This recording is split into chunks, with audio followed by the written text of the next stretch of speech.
show you how to replace the battery in the Dreamcast that runs out on the time clock. It's a little message you get every time you start up your Dreamcast and you don't have the time entered in correctly. And I always thought it was a VMU, but these Dreamcasts actually have an internal rechargeable battery. So what you're going to want to do first is take out the 4 little screws. There's one hidden under the modem, and then there's just one in every corner. So if you quickly do that, and all it takes is a Phillips screwdriver, about medium size. I wouldn't go anything like micro small or anything like that.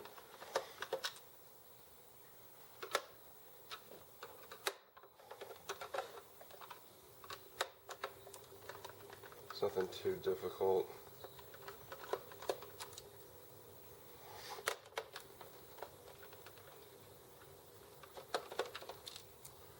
And once you go get those all off, the top just pops off like that.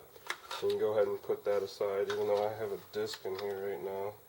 Right, it's a burn disc, so nothing too serious. And then what you're looking for is this battery right here. That's the time clock battery, and it's a little rechargeable battery. One thing you do not want to replace it with is just a regular CR2032, like, here, I got one here.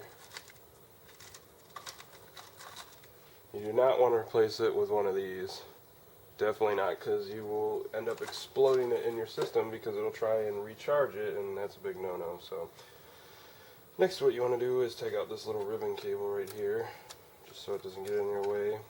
And then you take out the little fan cord right here, right next to it. And just be careful when you're prying it out. You don't want to break any sockets or anything like that, or have to cause any unneeded soldering or anything like that. So those two things out of the way, and then you just take these 4 screws off. There's 4 little bronze looking silver screws.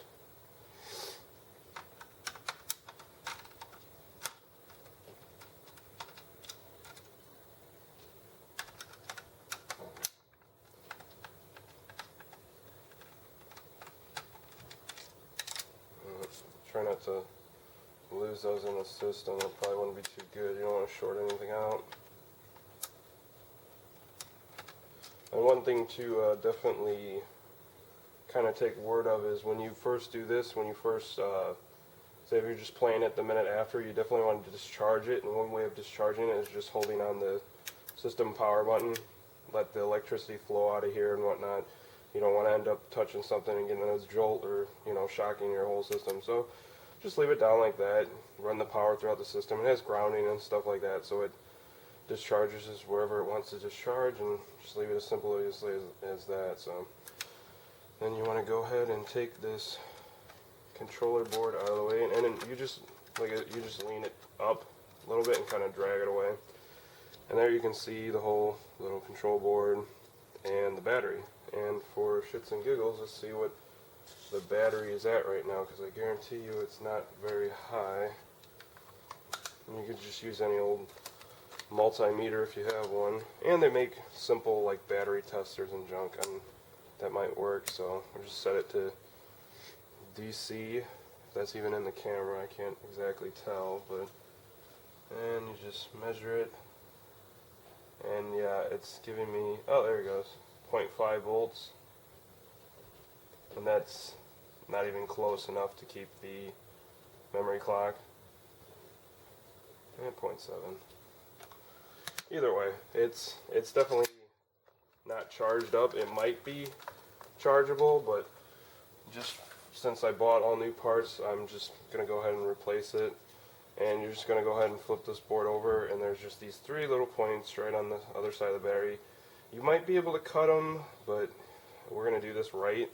I don't really recommend cutting any sort of metal off of these, because you end up, causing more damage than you do good. So just get a soldering iron and some solder. I'm just going to go ahead and add a little bit to each point. And I do this just because it's easier to desolder. You get your little solder pump, desoldering pump, or if you have a station. I don't have $1 million, so I don't have a station. Just unsolder it. It's as simple as heating it up and sucking the solder away. Nothing fancy. Without hitting everything else on the desk. And you just go ahead and pull it out. And there's the battery. And it doesn't look like it's exploded or anything, but I do hear in some situations that these things will start to leak and start to corrode all over this board. So it's probably a good thing you do replace these every couple of years. But they are ML2020s. Like I said, they're not CR, so they are rechargeable. So you definitely, again, you can't replace this with a regular battery. You have to go on eBay and find yourself a rechargeable. And what I got is an LIR 2032, if the camera's even picking that up. But that's a rechargeable one. It's a 3.6 volt lithium battery, and it's actually has more milliamps than the other one, so you'll get more of a you'll get more time out of it. It's a bigger battery, as simple as that. So, and then I just got a little battery holder here. I don't know if the camera's going to pick that up so well, but it's a battery holder, and it's literally shaped almost exactly like the old battery itself. And if you look on eBay, you can find these. I think I got 10 of these for like $4 free shipping, so it was like nothing. So, and then you just go ahead and you re-stick these through the holes that you just unsoldered. And pretty much from here it's foolproof. You just solder it in the right way. There's only one hole on one side and two holes on the other. Just add a little solder. And if you're a really nitpicky person and you don't want to leave all that solder mask there, you can just get a Q-tip and some alcohol and just clean that up, since the heat kind of gets some of that mask. And you just clean it up a little bit. And you can kind of, it's kind of in other places too, just when there's been a little bit of heat. So yeah, just clean it up a little bit. It's no big deal.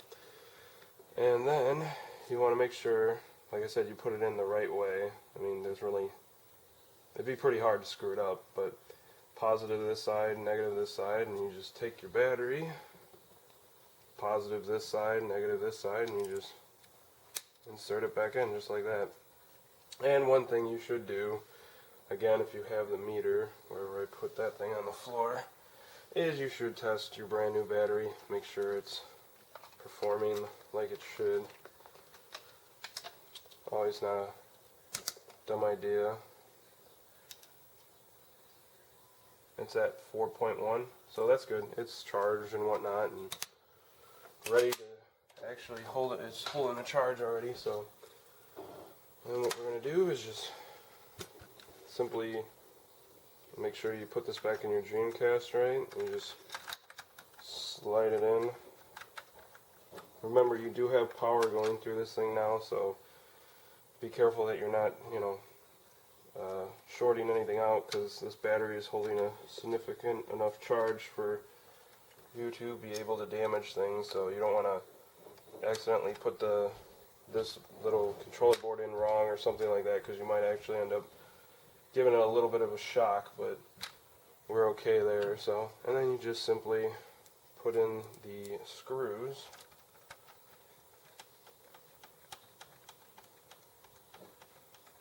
Four little silver bronze ones that we already took out. And just remember, you don't have to screw them in like incredibly tight. This isn't a car where you have to like torque down everything.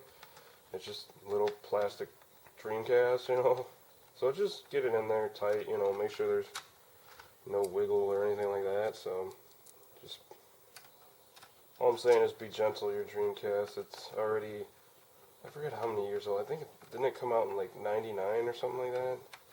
I don't remember. It was like 9 of 99. Does that make sense? Yeah, that makes sense. And then you just go ahead and make sure that's alright. You didn't bend your capacitor or anything like that. And that looks good here. And while you're at it, you can also very gently, if you really want to, clean off your laser with some alcohol.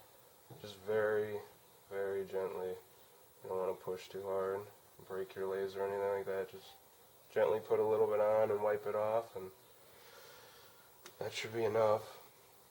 And then you just put the top back on. Make sure everything's in place. Make sure your ribbon cables in both ends, to be honest. You don't want to put it together and it's like, oh, you don't have any controller's hooked up, and it's like, what are you talking about? And then you just put your 4 black screws in.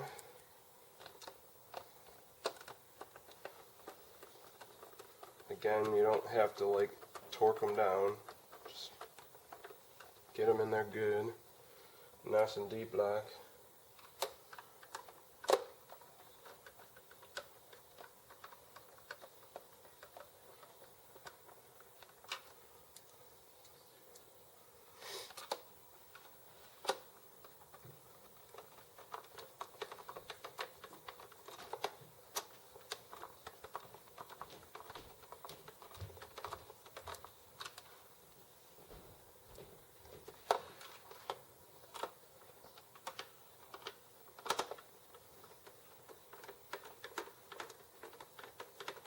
So exciting, I know.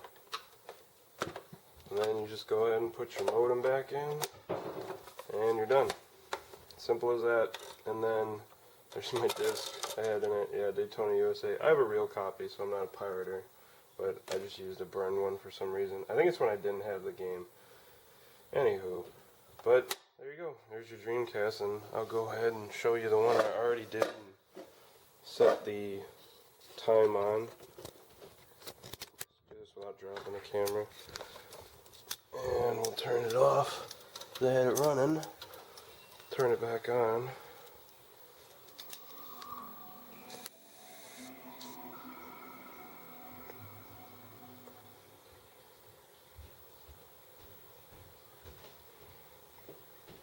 Yay, and it didn't ask us for the time, so job well done. Hopefully you get something out of this, and as always, thanks for watching.